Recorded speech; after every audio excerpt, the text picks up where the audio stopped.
I wanted to give just a little bit of history about the panel events that we've held. We try to have an opportunity for students to learn about groups that they might not have had a lot of opportunity to learn from. So we've had panel events the last 10 or so years on race and religion and first generation identity, and we're really excited for the first time to have a panel on the Indigenous experience. And I know if you were here earlier, you heard from Professor Pipes about what good representation that we have this evening. We have 4 different Indigenous groups that will be sharing their experience. We hope that this will just kick off an interest in learning about different perspectives and learning more about these Indigenous groups. And in our time, for the next hour or so, hearing what they have to say.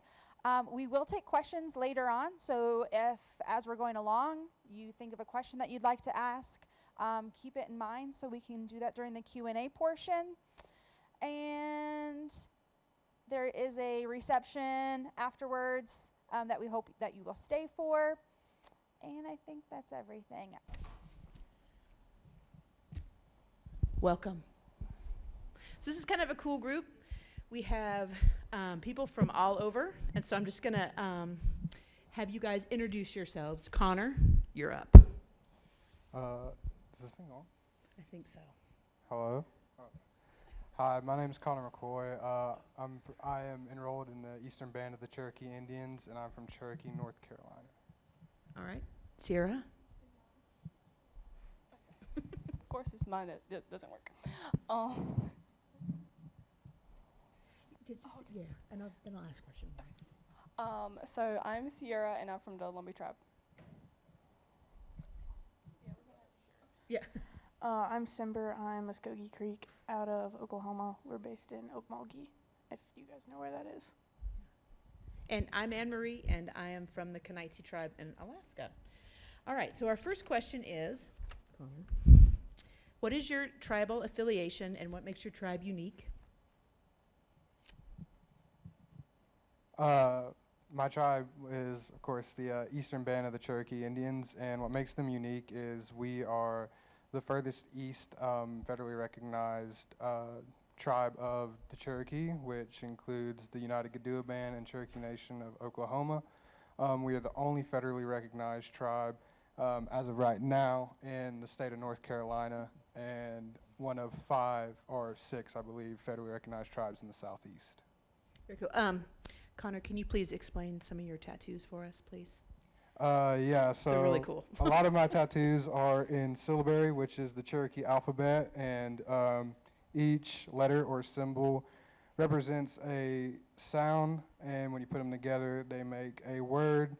Just for example, this one right here says Zishkohi, and that stands for Birdtown, because the reservation that I'm from is split up into communities, and we elect 2 council members from our community, and those make up our basically what y'all would consider Congress for us, and they help make decisions, and they work in part with our chief, which is like our president.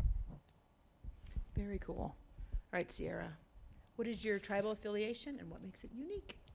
Okay, so like I said before, I'm part of the Lumbee tribe.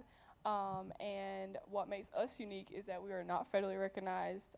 We do not have our native language, and yet we are close. The population size of the Lumbee tribe organization is, I think, over 50,000 people in our county that are registered Lumbee tribal citizens, and that's from young people all the way to like our elders who are in their 90s. So that's what I say. Can you please explain your skirt and your Yeah. jewelry and your Yes. get up? Yeah, absolutely. So the earrings I have on are beaded earrings. You will see me wear a lot of beaded things. Just like my necklace, it's a star. The Lumbee tribe organization, we have a Lumbee homecoming every year in the middle of July, and it is so hot. And there's vendors, and there's so many like families that make their things in their home. And so this was made about 15 years ago. It's hanging on by a thread. by an elder of our tribe, and she wore Converses, and she was the maker of all of our regalias and our powwows. And so she made this for me when I was a kid doing powwows. And just my earrings are just the significance of just permanence. That's how I was taught, of like when you make something beaded, it's hard to break. It's hard to just like you can throw it and like it'll still be put together. And so my ribbon skirt is also handmade. All of our ribbon skirts are handmade. They could be, some men, they have ribbon shirts, but mostly it's just the women who wear these. You'll see these in powwows, for certain ceremonies, for funerals, for events like this. We wear them to just represent who we are and what it means to be a Lumbee. Sember, same question. The significance. What makes the Creek Nation significant, I would say, is that we're one of the largest in Oklahoma with over 105,000 enrolled members, I believe. We also are part of the Creek Nation that was on the southeast side that had to migrate to Oklahoma after the Trail of Tears. So that was pretty significant for us. I would also say we're pretty significant because we have a lot, this is unique, we have a lot going on when it comes to like our economy, business, everything. We have a lot of departments, a lot going on that I'll share later, and you guys will see. Also, I would say that the Creek Nation is very ingrained in the school system. You can learn Creek whenever you're a child in middle school and elementary. Also, we have like challenge bowls and stuff where you can compete against each other about history, culture, and language, which is pretty unique because you don't really see that a lot around here. And what about you? Oh, yes. The Kenaisi tribe is interesting. Can you put that picture up of Alaska? So the geography of Alaska is kind of crazy. I don't know if anybody knows anything about it. So let me go up there. So my tribe is from the Kenai Peninsula, which is right there. See my finger where it is? Has anybody been to Alaska? All right. So that's it. You know, Kenai Peninsula. And the reason why it's there, it moved because it was more inland, but it moved because the weather was better. It was warmer, more animals to hunt, and easier to fish. And they came in to the cities and things like that, so it's very modern. And that's what makes the Kenaisi tribe interesting, is because it has adapted to life in city, and it is very involved in Alaska's economy and the schools, and they have their own charter schools and things to learn the culture of the Aleut and Kenaisi tribe. And also it has its own Winter Olympics where they do their own special games, and those are really cool. That's something to look up. The Alaska Indian Games are really cool. So it's very interesting. It's very self-sustaining and very prosperous, which leads me to question number 2. So what are the different ways the tribal economies function? Connor? Well, I'll just go ahead and get the big one out of the way. The Eastern Med of the Cherokee Indians, as some of you may already know, have a casino. So the casino generates a lot of money for our reservation. It first started out with bingo, bingo halls, stuff like that, and then it eventually evolved into a large-scale casino with slot machines, and then that evolved into live table games. And with that, it provides tons of job opportunities like card dealing, food industry within the casino, security, valet parking, stuff of that nature. Other economic opportunities for our tribe include outdoor recreation, like fishing. We get a lot of money through our fishing industry, which if you come to the tribe, you have to, if you're not an enrolled member, you have to purchase a fishing license, and we stock the rivers in Cherokee every month. This past opening day, which was, I want to say, March 29th, we released around 33,000 pounds of trout into the river and had about $10,000 worth in prizes with tags on fish. So a lot of people showed up, a lot of people paid money to come out and fish, and a lot of people won money. Another thing that we have is the marijuana industry. The tribe has just become the first place in North Carolina where you can legally and recreationally use marijuana, and we can grow it there and sell it there. We welcome new people to come and try it, but if you try it, make sure you do it on the res. It's still legal in the state of North Carolina. But that's bringing in new money. The hospital that we have, that brings in jobs for doctors, nurses, anybody who wants to work filing, paperwork, and stuff like that. Construction, we're always building houses for elders and people who need new homes and stuff of that nature. We're also bidding on contracts that are outside of the tribe. So we have what's called Kadua LLC, and that does a lot of construction for stuff, say, in Asheville, in Knoxville, in Maryville, Tennessee, and Greenville, South Carolina. So some of the construction you may see around here, if it has that Kadua LLC on it, that's the tribe putting in work, you know, building stuff. Other than that, we also have education is a big one, both for our language school and our regular quote-unquote public school. That brings in a lot of teachers from outside of the reservation, and they're offered a lot better benefits than what the state could offer, so there's a lot of positions filling up like that. We have other things like the museum, where we work with archaeologists and anthropologists, and they come in and they do a lot of hands-on work, excavating and working on mounds and digging sites like that. And again, like wildlife, our DNR, they work a lot with the Great Smoky Mountains National Park as our reservation borders it. So if you like working outside, we're always, you know, taking samples of bears, tracking bears, tagging elk, checking on deer populations, checking on trout hatcheries and tracking trout, checking on pretty much all kinds of wildlife, and then regulating that as well. So yeah. That's a lot. Good job. You did great. How about you, Sierra? So for the Lumbee tribe, most of you might have heard of our tribal organization. That's the main gateway as far as hearing things about the Lumbee people. You might also hear about UNC Pembroke University. That is our main reason why we are heard of, is because to begin with it was called Croatan Normal School, and we didn't become Lumbees until 1974, which wasn't that long ago. And so we were called Croatans not because of anything special, but because they said we looked like crows, and that name stuck. And so the tribal community and just the elders of the community were like, hey, we're not Croatans, we need to have a name. And so we are based on the Lumber River, and that's why we were called people of the pine and dark water, because if you go to our county, it's very dark.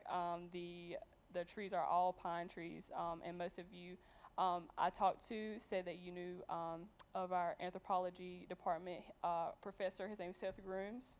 And he also does anthropology out there in our county on the mounds and things like that, because if you dig in our county far enough, you get to see sand, and that is where our whole county used to be underwater. And so that is our main thing, is the university, because it is a native school originally. And what else? Oh my gosh.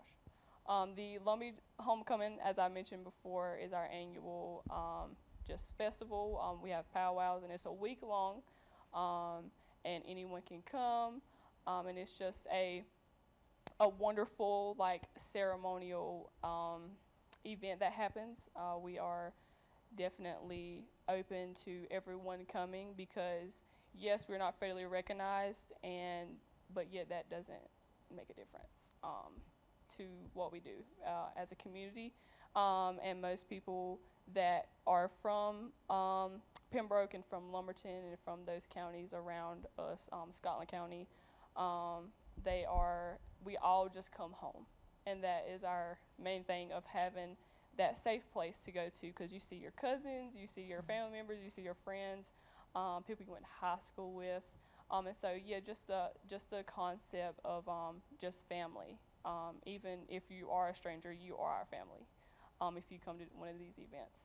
And so to say that, I will mention our Tribal Culture Center. It's where they have all of our historical things that are displayed out. You will see the cabin of Henry Berry Lowry, which I will talk a little bit about. He is one of the people who fought against the KKK for the Lumbee people. And his house, they excavated his house and put it in our culture center to just explain, you know, this is what the significance of this is. And we have county tours, which is so fun if some of you have been on them. And yeah, so just our history in general. Yeah, it's not very known, but it is significant if you can ever get around to knowing the facts. I would also mention about our native language. My great grandmother, she passed away when she was 94, and she was born in 1920, and she had never heard of our native language before. Because at this point, we weren't even Lumbees, we were just colored people. And my parents are in their 60s, and they say the same thing. My dad was drafted to the military, and he was like, I'm not going, because he was considered a colored person, not a Native American. He was just considered mixed or Latino. So that was also another big thing. And our tribal organization, they are also funded by LRMC, which is our light company there, and they hold events and fundraisers around our community, and that the Lumbee Homecoming is our main fundraising event, and so people from all around the world come, and I've met people from Arizona that are like, you're a Lumbee, and I'm like, yes, absolutely, absolutely. And so yeah, just those things of just being known is what's important. Cool. All right, Sumber, what are your economic functions and healthcare and housing for your tribe?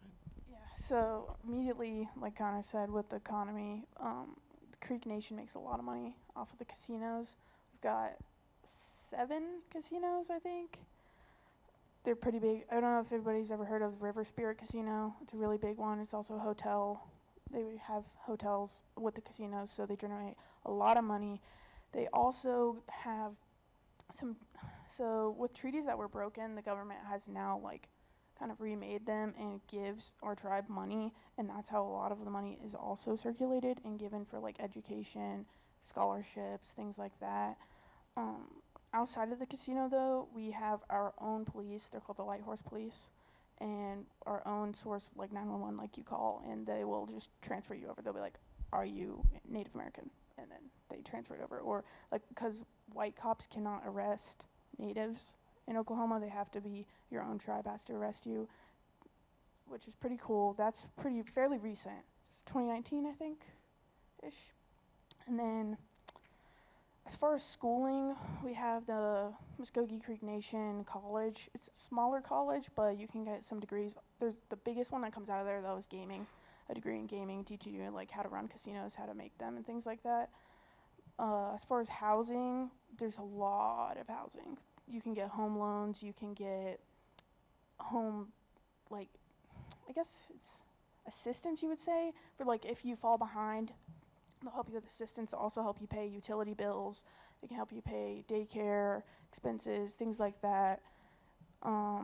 There's a lot of housing, though. It's similar to what you would call Section 8 housing, but it's through the tribe, and there's whole neighborhoods of that. They will also help you purchase a home, and then you can pay it off through them. They'll buy it, and then you rent basically through them, pay your mortgage through them. We also, in terms of economic future, they're really focusing on education. That's the biggest thing. So they're really pushing everybody to go to college. And if you don't want to go to college, they have some programs.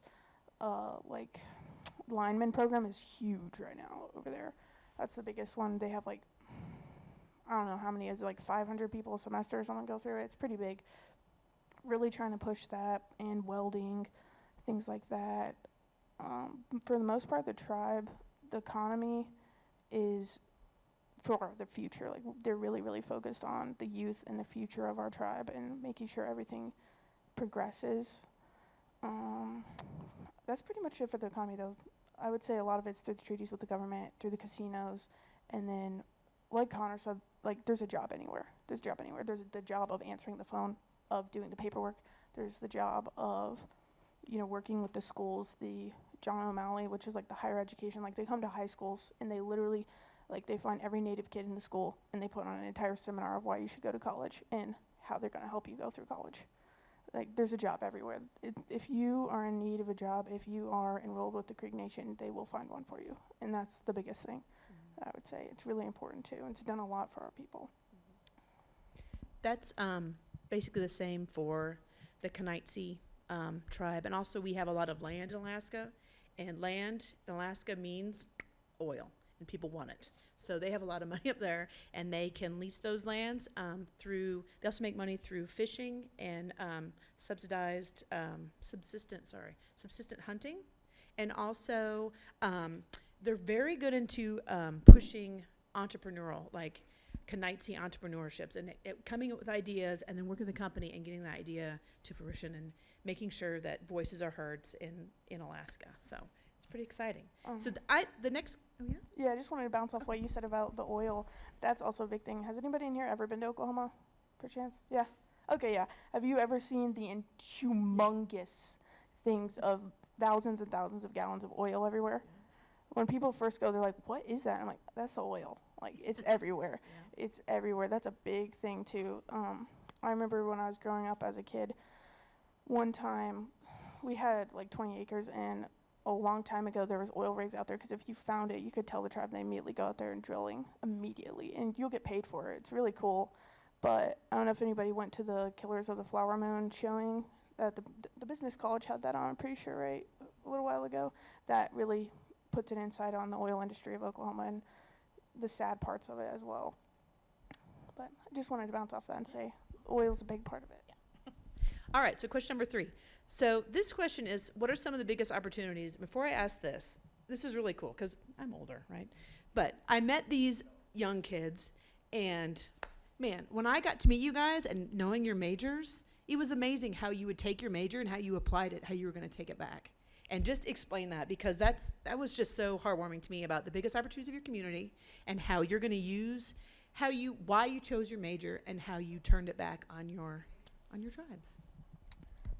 So my major is history. I hope to get my master's and doctorate someday, and I just really have an inclining to Indigenous history, and I feel like with our tribe specifically, everything that's happened in our history with treaties and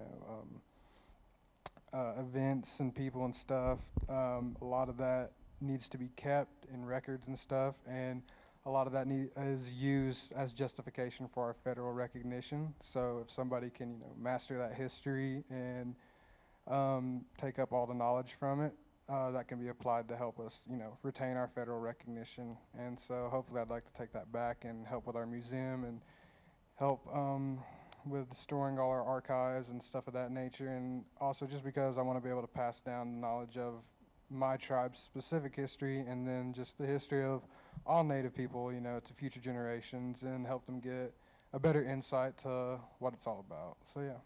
Very cool. Sierra? So I am a Spanish major, and I hope to get my master's in speech pathology.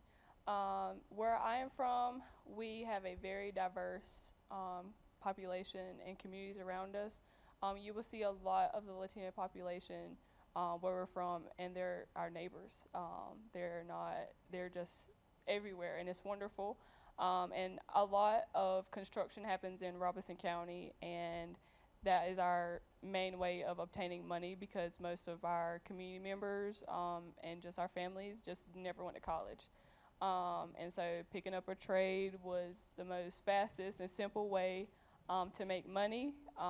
And as more people started coming into our county, that is our main worker, laborer. They're in our restaurants, they're in our construction companies, they're in our corporate offices, and some of them even work in the tribal office. And so as my major, that's what I do. I speak to the Spanish population and learning their language.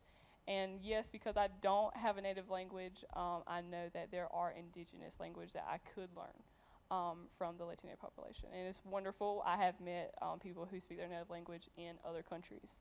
and it's just a wonderful way to connect and be in community with those people, because we are all sharing somewhat of the same ancestry, yet we're all different in our own unique way. And so I think that was one of the ways that I can bring back to my community and to my hometown as a college student.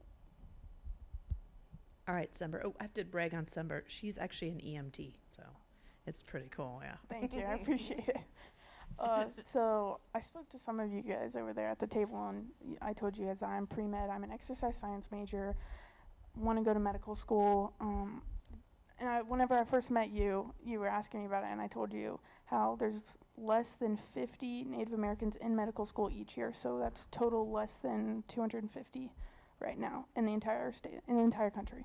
So that really, really pushed me. That really made me realize, like, wow, there's no one. And growing up, not a single person I grew up with has pursued a medical degree.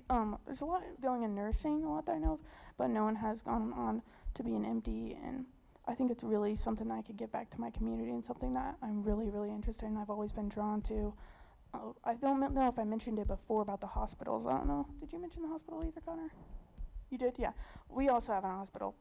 And growing up going there, it's nice because it is free healthcare in a sense, but it's not exactly the best healthcare, if you know what I mean. It's similar to like veterans healthcare in a way. It's not always the best, and they're really overpopulated. They don't have enough doctors, they don't have enough nurses, they don't have enough for the amount of people that they serve. So I've always been interested in that, and it's really nice to know that one day I can be a part of the Native doctors out there.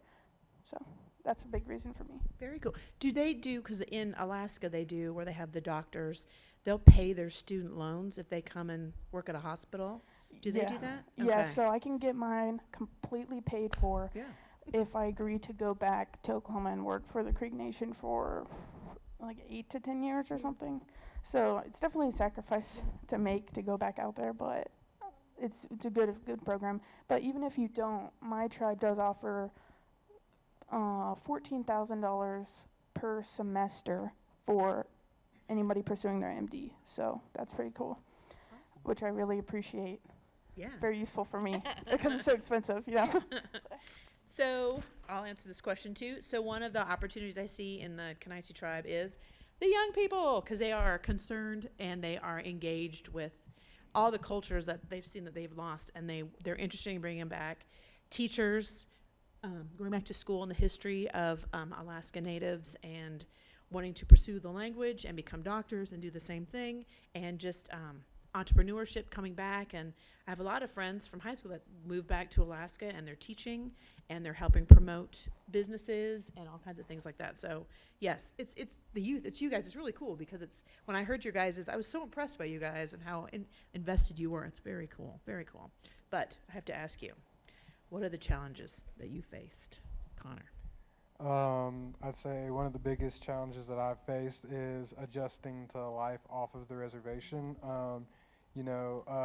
Once you step foot off of a reservation, you are a minority, as where if you're on the reservation, you aren't a minority, you're part of the majority.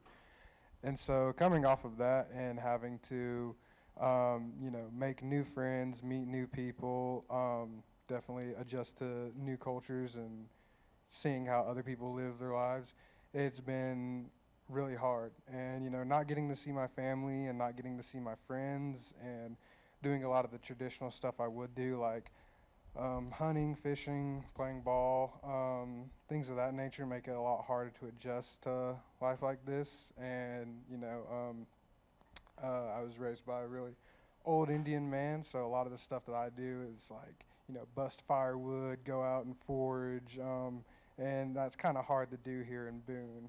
A lot of concrete, a lot of bricks, not a lot of wild stuff around here.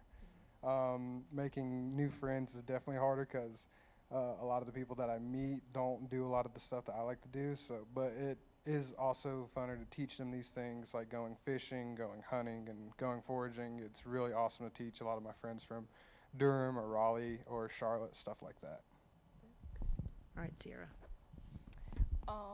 I could talk forever about this topic. But I would say for me, I'm a first generation college student, for one, and going away to college was so difficult, because I wanted to venture out and get more experience, of what life was like other than in Robinson County. And so to say that, I went and came up here to Boone, and it has been a great experience. Like Connor said, just educating people on Native history, Native culture. My first year as a freshman, I've told a lot of people these stories, but I got approached in after class and by a student, and she was like, "Hey, I seen your like tribal shirt. Like, what are you?" And just the question of like, "What are you?" was like, okay, you could have asked me a whole lot better than that, but I will tell you who I am actually. And so I just told her about my tribe, that I was Native American, and the first like response is like, "You're 100% Native American. I've never seen one of those before." And I was like, "One of those? Okay." And she just was talking about like the whole, like her grandmother was Cherokee, I think, and all the things. And so I was always, thought of like, you're just mixed. You're not, Native American. And so that was a very interesting, yet educated conversation. And she left knowing that we exist, to say the least, in the most respectful way possible. And also just being, like I said, a Spanish major, I have ran into like a lot of the Latin American population whenever I would study abroad or something, or do community service. I did a lot of service out of country, and they're like, "You're dark like us, what? But like you're not. I know you're not like a Latino." And I was like, "No, I'm Native American," and like it just became so surreal having those conversations with people in other countries, who welcome you as a family member, even when you're a stranger working outside their homes. And so that was just such a wonderful thing I got to experience. Yeah, it was very challenging. And I would just say, like, going home also, from coming up here, because I'm a senior, so I'm going to graduate in December. So I've been here a while now, and so whenever I go home, it's so different. The mindset of just the community there, and of even the high school students there, that I work with in the summertime, they don't want to go off to college. They don't want to go to college, period, because they don't want to be away from their families, from their normalcy, from just a place of comfort. And so definitely I've appreciated being uncomfortable, and I feel like that was the main reason why we go to college is to grow, and being uncomfortable is growth. So that's what I say. Very good. Good answer. All right, Sumber. I feel like I offer like a mix of the both of you, because like coming from Oklahoma, everybody's native, like it's just normal. Like we had classes in school, like everybody is, like we had Indian Ed is what it was called. Like it was just normal. I mean, everybody is, the tribes everywhere, the Light Horsemen are everywhere. Like, I mean, all the towns are named after natives. So like Tulsa, Shakota, Broken Arrow, Broken Bow, things like that. Like it's just normalcy over there.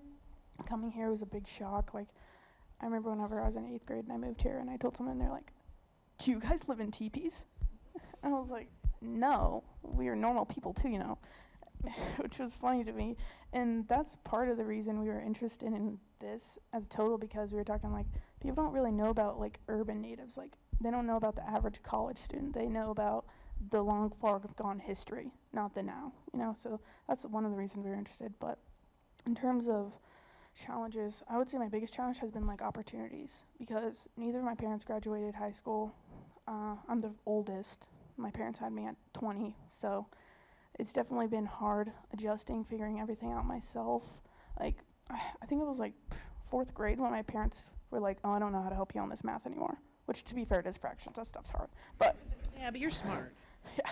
So I've had to like figure it out on my own, which has been hard, but it's definitely given me a unique opportunity that I'm really thankful for. I'm an Access student. I don't know if anybody else in here is an Access student, perchance. No? Okay.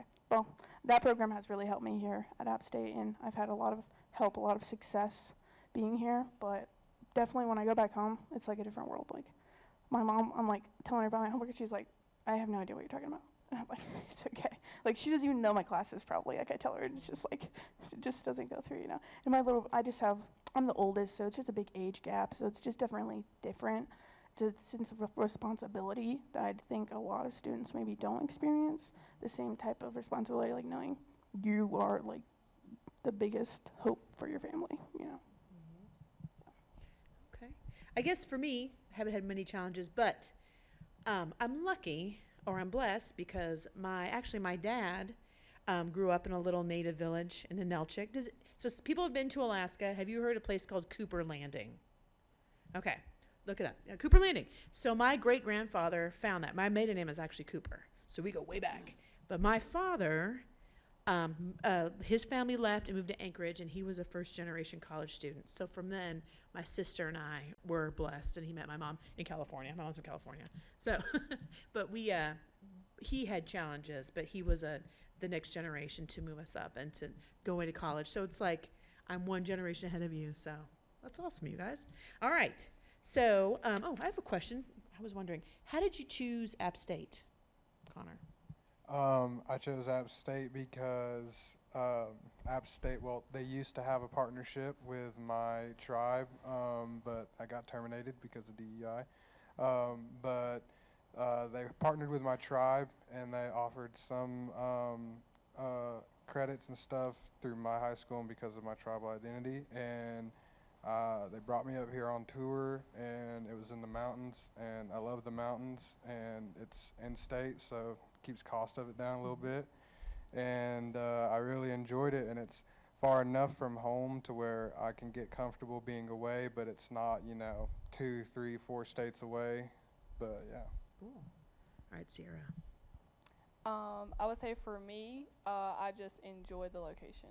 That was probably not a great decision choosing college on a location. But anyways, I had never even been to Boone before, and I was talking to a school counselor of mine at my high school, and I had gotten the scholarships to go away to college, and that was my parents' main goal. They were like, you can go to college if you get paid for it, period. And the tuition at our home university is $500 a semester, so you could only imagine how much cheaper that is. And so our tribal organization, they gave out scholarships for people who were going away to college. And I decided just to get out of there and to be more knowledgeable so I can go back and be like, hey, this is like, a lot of people don't know about Lumbee people or Native culture, or even that, like, we're just in there because we're just such a small community in Robinson County. But yeah, I feel like that was my main thing, to just become more knowledgeable and learn something every single day that I can not only take here, but that I can also take it wherever I go, considering that I will be traveling internationally. So that was what I say. All the way from Oklahoma.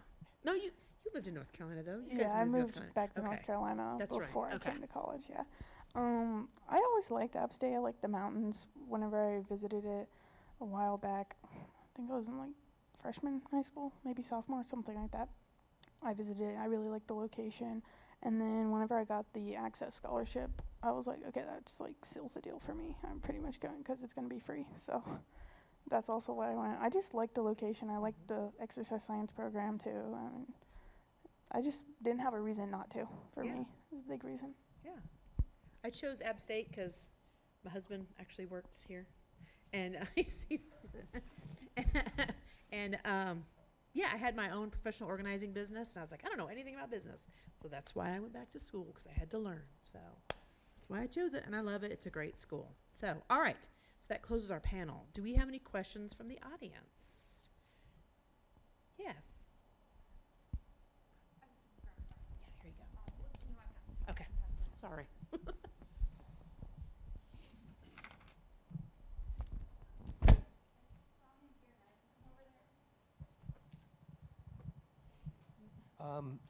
I would like to know the difference between federally recognized and not federally recognized, and why you're not, and what are the advantages or disadvantages?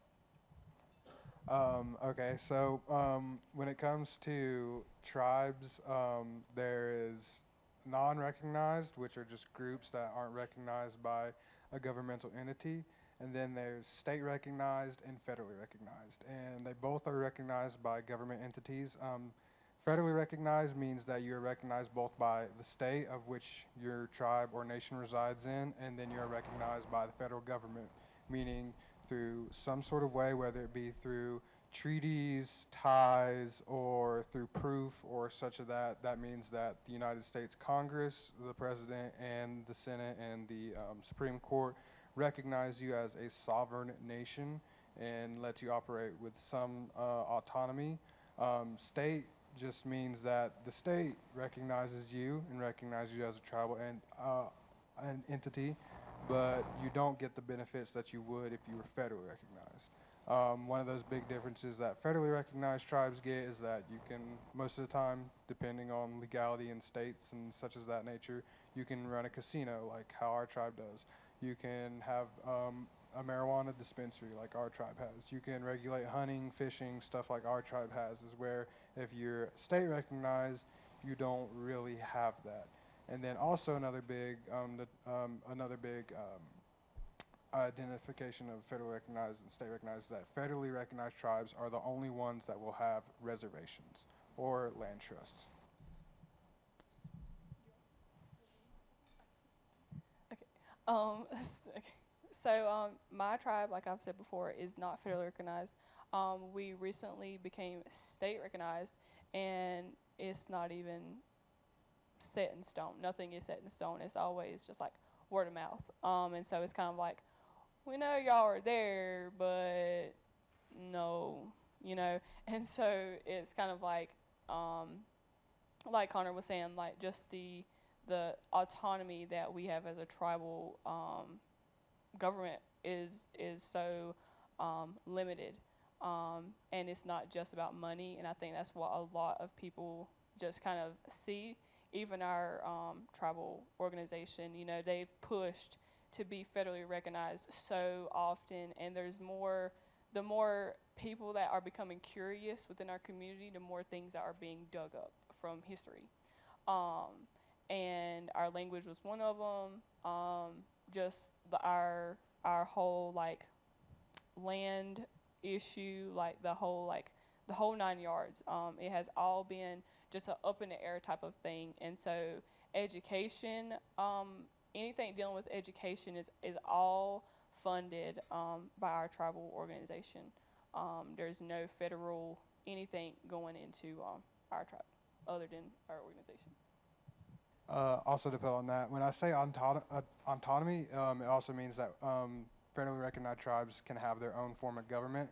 So like our government is, we have something like a constitution. Other tribes may have a constitution, and it depends on tribe to tribe. But how ours is set up, we have like a judiciary, a legislative, and I'm blanking out on an executive branch. And like I said before, we elect, councilmen who act as our congressmen and senators, and we have a chief that we elect who acts as our president, and then we have our lower court systems, which is kind of like our Supreme Court. And through that, we're able to regulate like how we operate as a tribe and what we do. And we have to meet with the federal government. So we have to meet with senators, we have to meet with congressmen, we have to meet with the BIA, which is the Bureau of Indian Affairs. So yeah.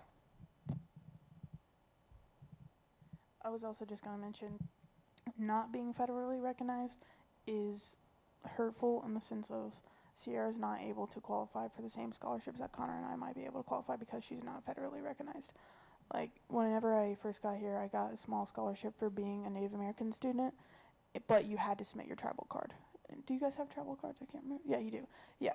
but they're not recognized federally is the thing. So if I use mine in the airport, it will count, which I've done many a times. Like, you can use it as a federal form of identification, but hers will not. That's another sense. And I was just going to bring up, like, the BIA, too. That's another thing. They'll give you scholarships, too, for college, in a sense. They can help you with some other stuff. I think home loans as well. I'm pretty sure. But the BIA, to get your blood certification for the BIA, you got to go like 3 generations back of your family, when they died, when they were born, where, all of that. It's a lot of work. Hey, thanks y'all for being here today. I have one question for everybody and one question for Connor. Connor, what are your favorite things to forage? One. And then for everybody, what are the pieces of media out there that make you feel seen, where you're like, yes, that represents my experience? And what are some of the pieces of media out there where you're like, no? Well, in terms of foraging, what I like to forage for is a lot of wild greens like rock lettuce, bean salad, morel or ramps, sochan, which is a native plant. I also like to look for mushrooms like morels, hen of the woods, chicken of the woods. I don't know the scientific name of this one, but I just call them milk mushrooms, chestnuts, acorns, berries, anything that's pretty much edible. I like to go around and dig up or collect and give to my grandma, give to my dad, give to people in our community. In terms of being represented fairly, I'm not sure. I feel like a lot of the stuff in popular media today, whether that be movies or stuff of that nature, I feel like Flowers of the Killer Moon, I feel like that's one movie that represents Native Americans really well.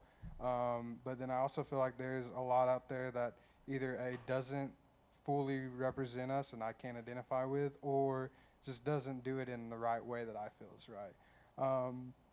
And then other things that I really don't agree with is probably like mascots. I kind of don't like that, but also it depends on what type of mascot it is. You know, like if it's the Florida State Seminoles, I can't really say anything like that because I'm not Seminole, but the Florida tribe or the Seminole Florida tribe, you know, they have their own way of handling that with the state or with the Florida State. So I can't really speak on that, but if it's something like, you know, the Cleveland Indians, the Washington Redskins, I'm kind of against that. But like I said, Florida State, Utah Utes, I feel like that's more of a tribal issue than it is like a whole Native American issue. I would say that, in my opinion, kind of what Connor was saying about just movies, documentaries. I'm big on documentaries because it's real life, real stories, real people, real things. And a lot of what I think of pretty often is our missing and murdered Indigenous women. They have many documentaries on those, and if you just watch at least one, you will get a whole understanding of what it's like being a Native woman in this whole entire world.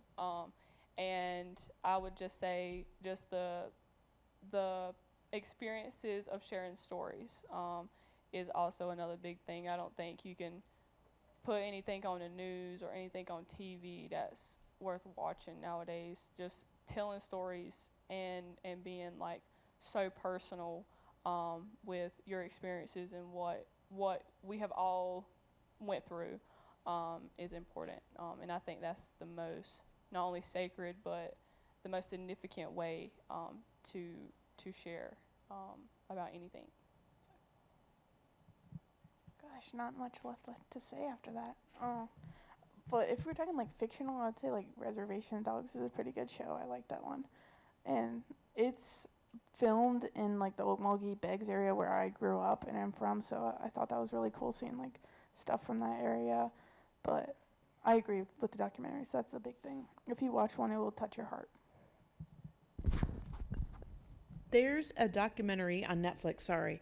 It's called It was about the basketball team. Have you seen it? It's called. No, it's from Alaska. Do you know what it's called, John? It was anyway. It was and it's very. It's good because it's like it takes two things. It takes sports, which are big in Alaska because it's cold and there's nothing else to do, so you go inside and play sports all the time.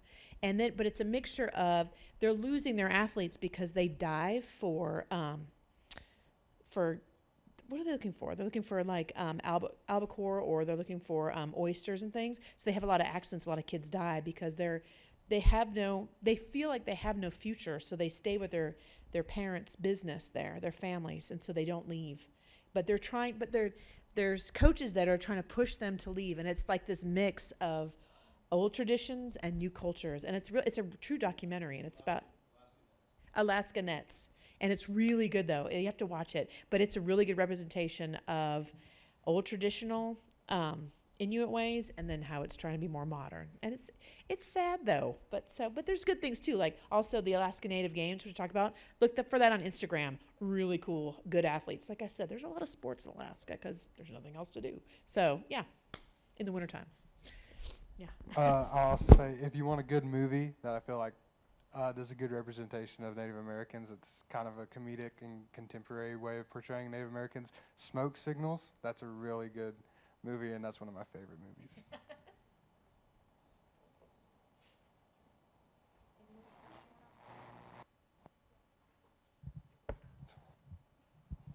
Hello, this is for Sierra. In which countries of Latin America have you been? Because you mentioned something about study abroad or activities Yes. outside of the U.S. Yes, so I have been to Dominican Republic. I have also visited, and that was, oh my God, wonderful, absolutely wonderful. Oh my gosh, I'm blanking out. Costa Rica, I can't remember. I'm blanking out. That's the only one I can't remember. But that was recent. That was in December. And I mostly go on service trips, and so volunteer work. And yeah, I'll be studying abroad soon to Argentina. So yeah, let's hope that works. But anyways, yeah, so that's where I've been, or am going to.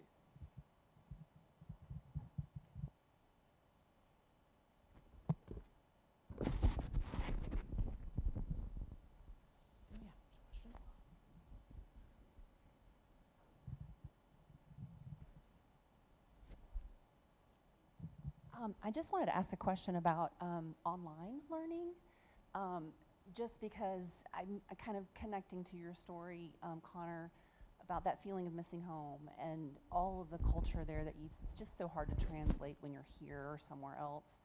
Is there any is there any shift in acceptance of online learning so that you can stay home and get your college degree? Like, how are things in that sort of Yeah, there's definitely a good support system for that. I know a lot of my college bills and stuff like that are covered by the tribe. So online is becoming a lot more available and a lot more liked by a lot of kids at home. But there are some issues with that.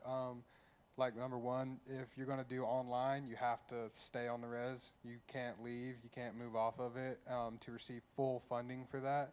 And other issues like that is, like, I feel like if you're just going to stay on the reservation and learn through that way, you're not going to experience what's outside of the reservation. You know, you're always going to be stuck on it. So if you're going to ever get off of it, or if you ever moved off of it, you know, you're not going to have the skill set that you get while you're off of it. I'm blanking on something else.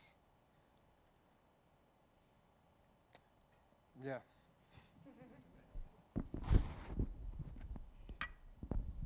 Is that all the questions everybody has? Okay. If it is, I just wanted to finish on what he said, though. That's also why we're trying to grow our club. That's a big reason why we're trying to grow our club, and why we're doing events like this and other things to spread awareness and to let other Native kids know that they have a community, they have a support system. So we really want everybody to come to college and have that experience and not feel like they can't because they don't want to leave home or they won't have anybody. That's a big reason for us. Okay. So for those in the audience that don't know, want to learn more, do more, see more, what can you tell them? Where can they go? What can they learn? What do you have for them at December? I would say just keep coming to stuff like this. Ask questions.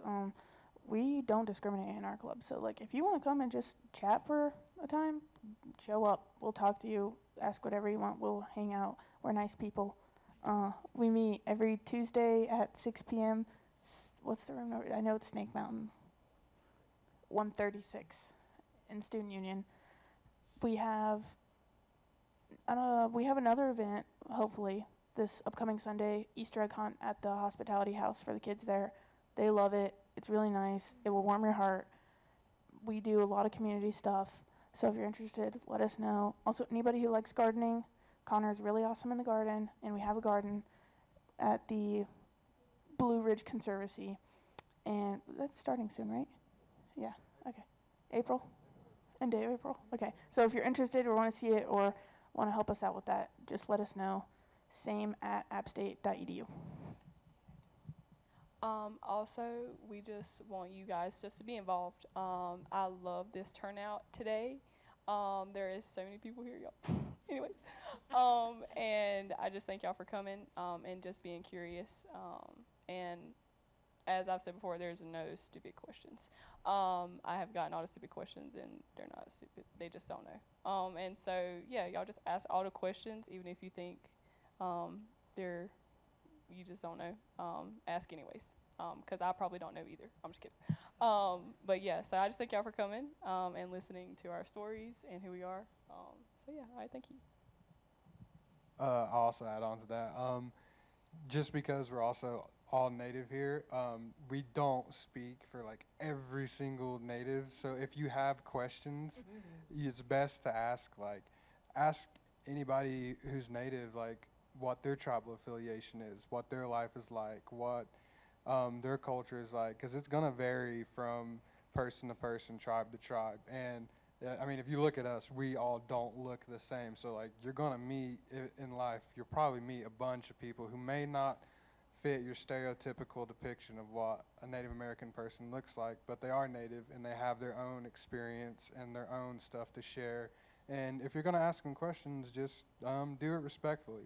You know, even if they are ignorant questions, ask them anyway, but just be polite about it, you know, stuff like that. Don't be mean about it. Mine's easy. It's go to Alaska. And I know it sounds like the dream trip, but let me tell you something. Do you know the best way to see Alaska is a cruise? And I know it sounds cheesy, but Alaska is so big. You'll be in the car the whole time. Cruises are cool because they take you to different islands, like the geography of Alaska, how it kicks out. You can go to this part and then go to Anchorage and go all over with a boat. Do that because driving in Alaska is ridiculous. But yeah, go to Alaska. Yeah, it's probably the best way to see it and learn about it. So, all right. Anything else? Yes.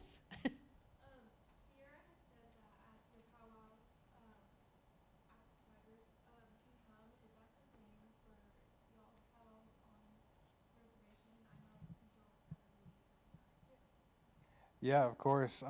We have Eastern Band of the Cherokee Indians has their annual 4th of July powwow every year. So that is an amazing way if you want to come out and learn more. Come to Cherokee, North Carolina at the old high school football fields. We'll be out there dancing, get you some fry bread, some bean bread, some whatever traditional food you want, and come out there, enjoy yourselves, dance, ask questions, and yeah, hit up the casino when you're done. That sounds fun. I think a lot of natives accidentally have an RBF, but we're actually nice. So they're not going to be mad. All right, everybody's actually going to be, it's really true. We actually do have RBF. I don't know why. But so everybody's nice. No one's going to be like, oh, you can't be here. It's not like that at all. Like, it's nice having people who care to learn, you know? I would also add to that, yes, you can go, absolutely. And some will even bring you into the powwow circle and teach you how to dance. Because that's how I learned. I did not go to classes or anything. I was like, hey, can I like get in there? Like they were like, yeah, sure. Learn how to jingle dance. And so it's a great experience. And like Connor said, amazing food that you will be experiencing here in a couple minutes. So in Alaska, they have, you guys have heard of the Iditarod race? And so before that, they have the Rendezvous Festival, and that's when they do all the Alaska Native things. And of course, then when you go to that, do that at your own risk. It's Alaska in March. So it's cold and dark, but it's fun. But yeah, so the same kind of thing. It's open. I love it. So yeah, very cool. All right. Well, thank you guys. Thank you.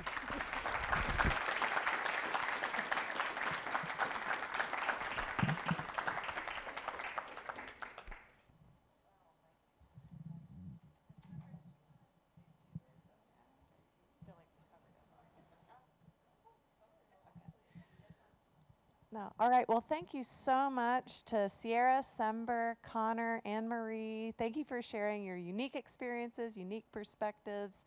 The talk about food was very timely because we'll get into that in a second. But really grateful to see everyone here and the great questions that you've had and the engagement. I know already making our tobacco ties, there were some great conversations happening. Now there's another opportunity for that around food, which is another wonderful tradition in many cultures, including Indigenous culture. And so we're going to invite Sierra to come up and tell us a little bit about the Lumbee cuisine that we get to eat in just a moment. For students that need to get credit for this, there's a card scanner out there. You can just scan and get right back in line. If for some reason you hadn't RSVP'd for the reception, don't worry. There's plenty of food. Just join in. All right, Sierra, can you give us the down low on the cuisine? Here we go. So I'm going to try not to be long-winded. But our food that we are going to be serving today is our traditional Lumbee homecoming food. And I've talked about Lumbee homecoming about 50,000 times right now. But we'll be having collard greens, cornbread, Lumbee chicken and pastry. We don't call it chicken pastry, we call it chicken and paster. So make sure you say chicken paster. Fatback is, oh my gosh, y'all. I know it sounds so unhealthy, but it's fine. And a sweet potato tartlet. We call them just sweet potato tarts. And so our collard greens and cornbread, it's not your normal cornbread that's thick, like your Jiffy Mix. It's not that.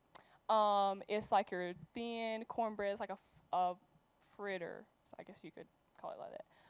And it's just thin, and you like take it, and then you put collards on top of it, put another piece of cornbread, and you call it a collard sandwich. And that's what we like to eat a lot at our Lumbee homecomings and just at home in general.